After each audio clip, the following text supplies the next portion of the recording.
Hail, full of grace. This is what we are used to, but historically, the archangel, would not have been using Aramaic, but Hebrew. The context being very solemn, and all solemn moments for the Jews were in Hebrew key, not Aramaic. And therefore, when we talk about the nonsense of having any language but the vernacular, the spoken language in our prayer and praise, we actually are not correct. The Last Supper was in high tone, and the language used for the psalmody, the Hallel, and so on, all the rite was not Aramaic, not the spoken language, but Hebrew. All the prayer and praise of the synagogue around was not Aramaic, but Hebrew. Moreover, another discrepancy is that people presume that the Last Supper was celebrated with the Lord facing the disciples. Not true. The Last Supper was, it would seem, under the influence of the surrounding culture, Greek and Roman already coming in, and therefore the triclinium, the threefold reclining chairs or couches were coming in with the form of a U. So we have at the high table, as in a monastery today, the abbot with possibly the prior and sub-prior. Then you have these other sides. So in the Last Supper you have this surrounding circuit open on one end, but this reclining position being possible, and therefore on the bosom of the Lord, because of the influence of the culture. Therefore, it is not true that the form of the Last Supper was what they say it is now, the Lord facing the disciples. That was never the case, and the proof is that as soon as it became natural for the Last Supper to be produced, what happened? They went into what was familiar. What was familiar? The orientation of praise to something greater. And all early vestiges of that prove it. I remember one time in the monastery being taken to a place near the monastery where there was a very ancient ruin of an early Christian church. Very early. It was definitely facing the east, and the altar was there towards the east. Just to be aware that there's more to history than meets the eye. Our history is pre-Christian. Our roots are Hebrew. I close all that to contextualize what the angel did. It was in that high mode of otherness where the Virgin was in recollection mode or on her knees, and therefore the instant was ready. Stillness in the air, encounter. And he called her, now, in Hebrew it would be woman of grace, peace, shalom, eshef, chen. And that comes through again as he carries on, woman of grace, woman of favor, that's how Hebrew would say it. You have found, again, the same word, chen, favor, grace, before God. In Hebrew, lefanei Elohim, in the faces of God, literally, before God. So this is the word that we repeat, coming down, coming through the Vulgate, gratia plena, because the Vulgate hasn't got a verb for to grace. It's translating the Greek that we have, chere, rejoice, graced one, kecharitomeni, it's the participle. I close on that, but we're saying it every day, and it's important to be aware of what we're doing. We're reproducing as best we can the angel's greeting. But this word grace and the fullness of it is the theme of this feast. Now, it took centuries for it to be worked out how could she be full of grace, and not in need of forgiveness, and so redemption, like the rest of us.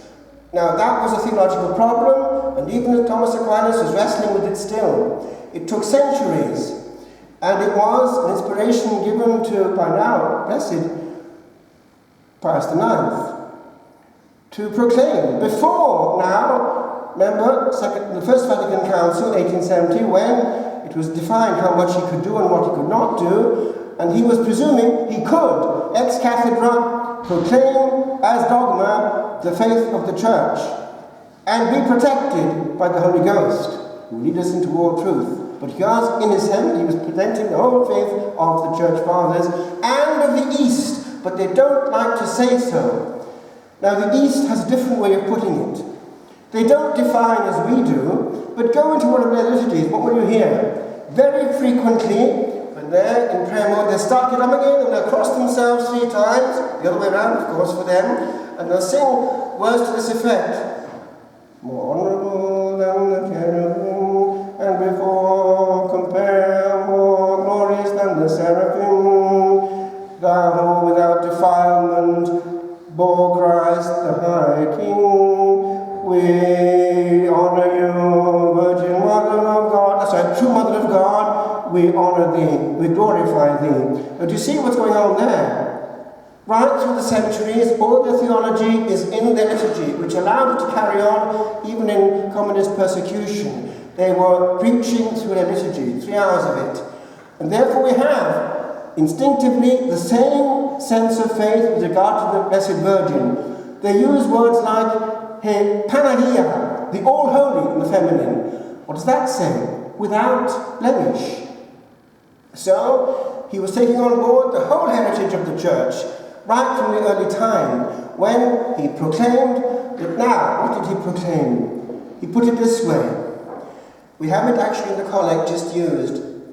In prevision, because God being outside time is not limited by time. In prevision of the merits of the redemption, one on Calvary. It all hinges on Calvary. She was preserved. Now, therefore, she's still on our side, a daughter of Eve, and in need of redemption. But the power of Calvary was such that its force was applied at the very moment in which she first began to be. And in that first moment, the Immaculate Conception, there was a great cosmic victory. The first time, there was no link with the other side. And here, the consequences of original sin were no longer transmitted. She was pure. And the consequences followed. E.g., down the line we have in 1950, Pope Pius XII, again ex cathedra, proclaiming that there was no corruption of the body. This corruption of the body is the fruit of original sin, death. And again, in the East we find something similar. They don't define it, but she fell asleep. The Dormition, she fell asleep. What does that mean? There was no corruption. Now, I want to hinge on this question of the consequences of this moment. Old Nick, Lucifer, way back in pre-time, was shown something. The angels did not have, no more than we, automatic fullness of glory. They had to be in some way in yes mode, grateful mode, collaboration mode. And there was a test. And we know from theology and from those who have gone into it that it was to do with the incarnation, and also there was a woman to be. Now, the demon foresaw was ahead. He would not adore and serve something inferior to him in grade, the humanity, and then to see this woman to boot coming along, the highest of creatures, he couldn't bear it. Non serviam, I will not serve. And now that moment was cosmic. He had full knowledge, full consent, he knew what he was doing and saying, and moreover, he wanted his own kingdom. Pride! Does that sound familiar? Pride? Are they parades of pride? Now the attitude of the Blessed Virgin, the attitude actually of the one that at that point became the greatest of angels, brought from a lower category and made higher, was, now, who is like God? Michael, quis ut Deus? He wouldn't say his name. He was given that name by what he said. He's just deflecting onto God. As did Our Lady, Magnificat anima mea Dominum. And she goes on, for the Almighty has done great things for me, and holy is his name. She recognizes and deflects. Lucifer owned. And every time we do the same, we are participating in his fundamental sin. And so, this demon, who is present in Genesis, that serpent that we find again in New Age, Kundalini, that spirit at the base of the spine, the serpent power that we concentrate on, it's all the same. Wriggling, cunning, suggesting with good things, temptation, because all temptation is to our apparent good. And he's round and hates us with a perfect hate, and this prophecy in Genesis is being fulfilled. She, a weak woman, with the weakest part of her body, her heel will crush his head. Now that's what's going on ever since. And now, in the age of Mary, more than ever before, she's intervening. I've been in 3 places where she's intervening. After giving a retreat to the Serpent des Pauvres somewhere in France, Angers, I think, 2 of the sisters had to go back to their convent and said, come with me. On the way through the tube, we'll get off at Rue de Bac, between tubes. And they put me at Rue de Bac in the convent, and up I went. What did I see? The chair. The little chair in the sanctuary, where the Queen of Heaven and Earth sat, and where St. Catherine Labouré came and placed her hands on her knees and felt them. This was the closeness of heaven. But what happened then?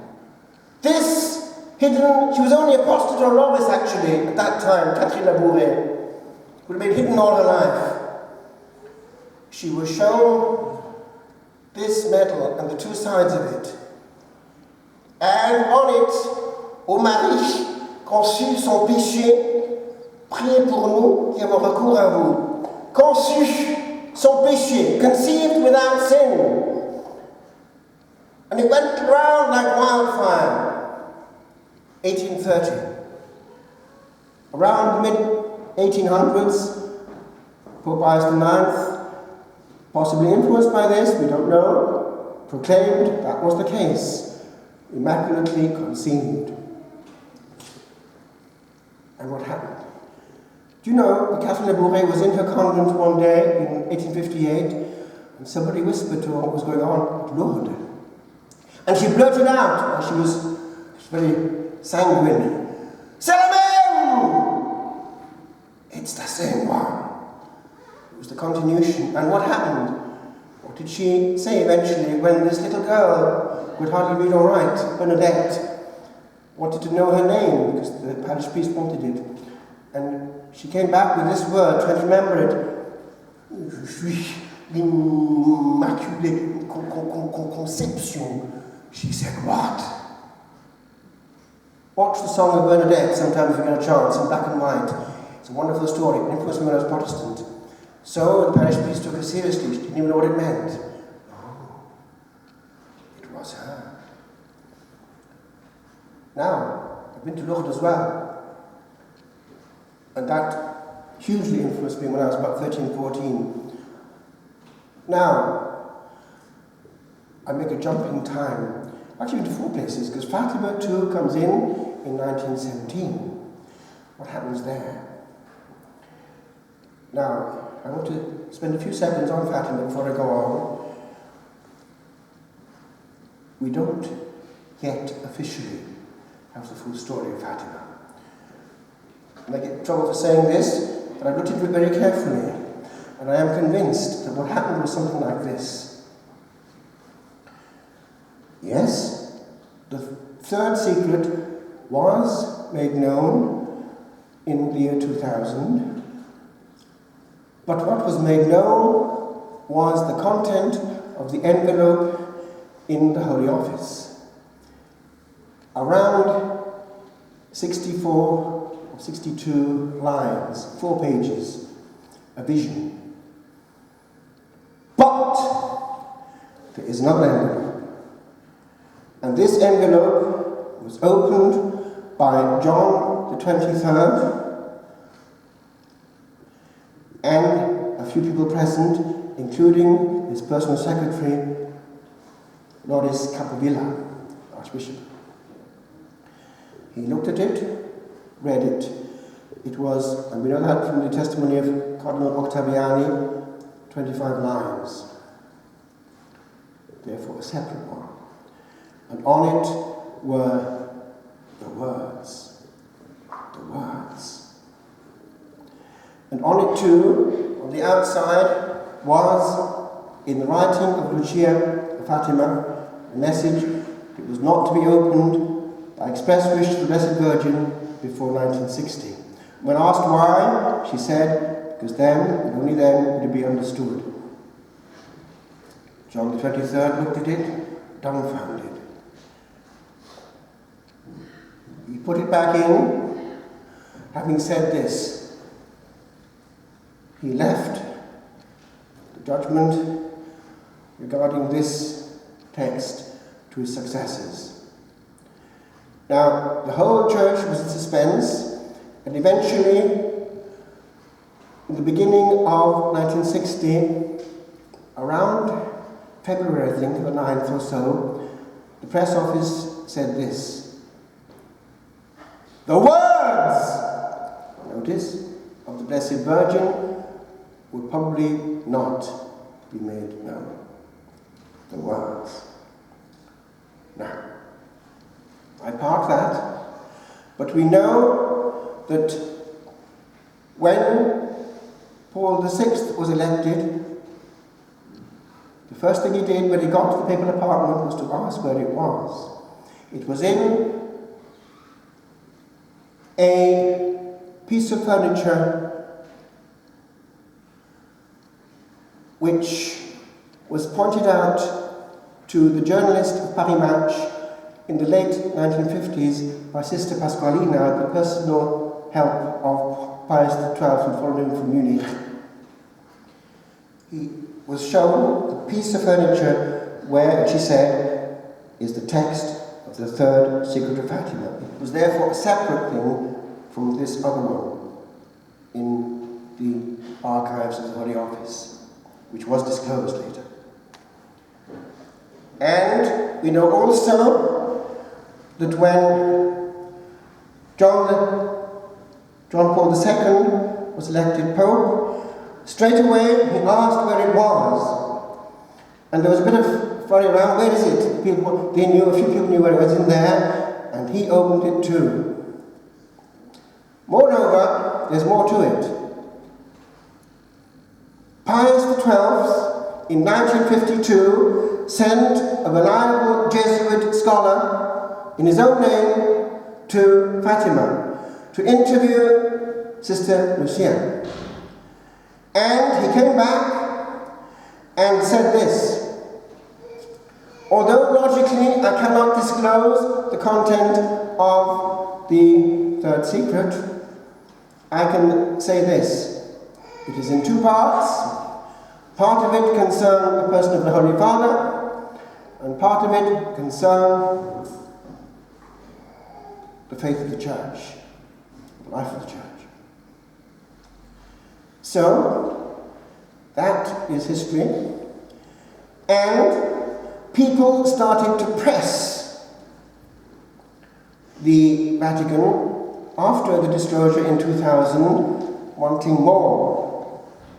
Now, the problem is that in the fourth memoir, which eventually the Vatican started to use, rather than the third one, but there's a reference to it, in the fourth memoir of Lucia, there's this little part, which is tell-telling. It says this: in Portugal, the dogma of the faith will always be preserved, etc.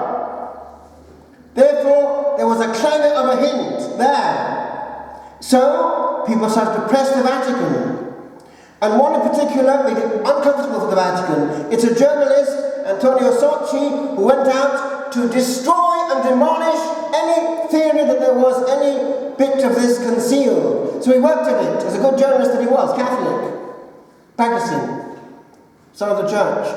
And in his research, he came across things which he was unable to contradict, and he had to make a U-turn. And he came to the conclusion, there is a part which is not made known. And he did some investigative journalism which proved it. And he went public in his writing. So the Vatican had to react. You know what happened? The Secretary of State had to write an interpretation, but also, eventually, Bertone had to come on television at the main chat show of Italy in the evening, porta a porta, door to door, and had to demolish the book of Antonio Socci. He failed, because every time he dodged the issue, the evidence from Capovilla of the other envelope. And by the way, when pressed, Capovilla said this. When questioned, are there therefore two envelopes? And eventually, not to lie, he said, per l'appunto, that's the whole point. From the horse's mouth, there are two envelopes. And so, it was very uncomfortable. The Vatican never denied, it just tried to get around it. So we can be sure that part of that concerned the faith of the church. What does that mean? Old Nick has been at it for years and years and years to destroy the means of grace. And we know from the confession of the likes of Belladard, years ago, she made known to Archbishop Fulton Sheen before dying that she had been responsible for grooming, and she gave the number, around, if not more, 1,100 excellent priests, given all they needed to become bishops, working for the wrong side, because the communists and the Freemasons knew that the only way to get rid of the nuisance of the Catholic Church was to infiltrate it and conquer it from within. And she could name, she didn't, but she could name at least 4 cardinals at the time who were working for the wrong side. And by the way, if you want to buy a good Christmas present for another Christian, which they'll not put down, which is fascinating, it's better than the James Bond thriller. It's a recent book, the title of which is Murder in the 33rd Degree. It's on Amazon, you can get it. I got it and I couldn't put it down. I gave it to Bishop Smith. Now, and then one more thought to Old Nick before I conclude. It means that he is in direct opposition to the Queen of Angels and the one who's protecting the church. He hates her with a perfect hate. He hates anything to do with her. Destroy the rosary. Destroy the sacred. Attack the Blessed Sacrament. Does that sound familiar? So, my friends, this was warned in 1960. She came back and she warned. And St. Michael warned as well, who protects the Blessed Sacrament. The Blessed Sacrament is being given less honor, less reverence. It was going to get worse, obviously. It concluded in 1965, that circuit of events. And she's come back now. And she's still coming back, I believe, in Medjugorje. It will be present at apparitions. I know what goes on. You can't fake that as the real thing. And what she's saying, she's giving us a model of authentic prayer and praise. She's also asking for sacrifice. And she's also warning discreetly that we're in dangerous, dangerous times. I conclude. She also came to the Ukraine some years ago, Our Lady of the Ukraine.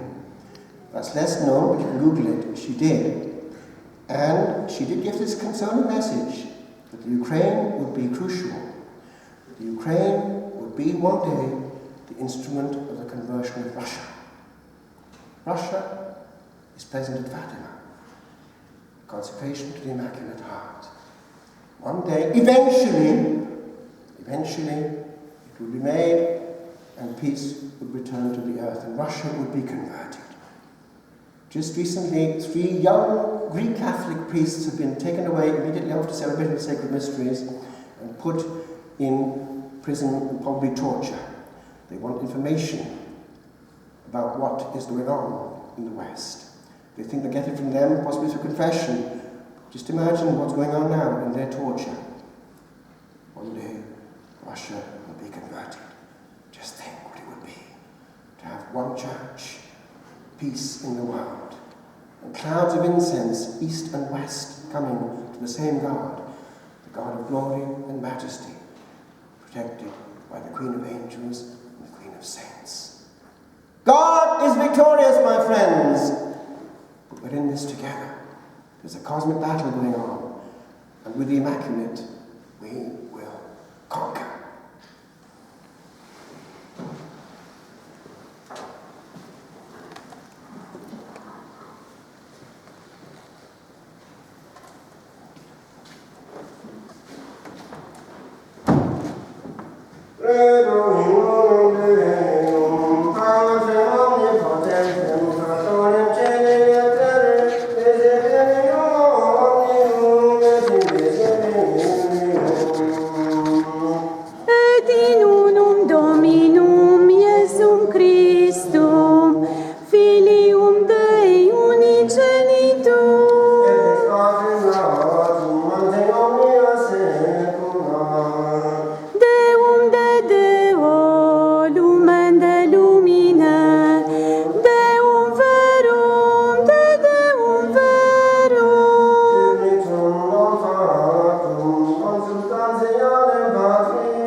Catholica ed Apostolicam Ecclesiam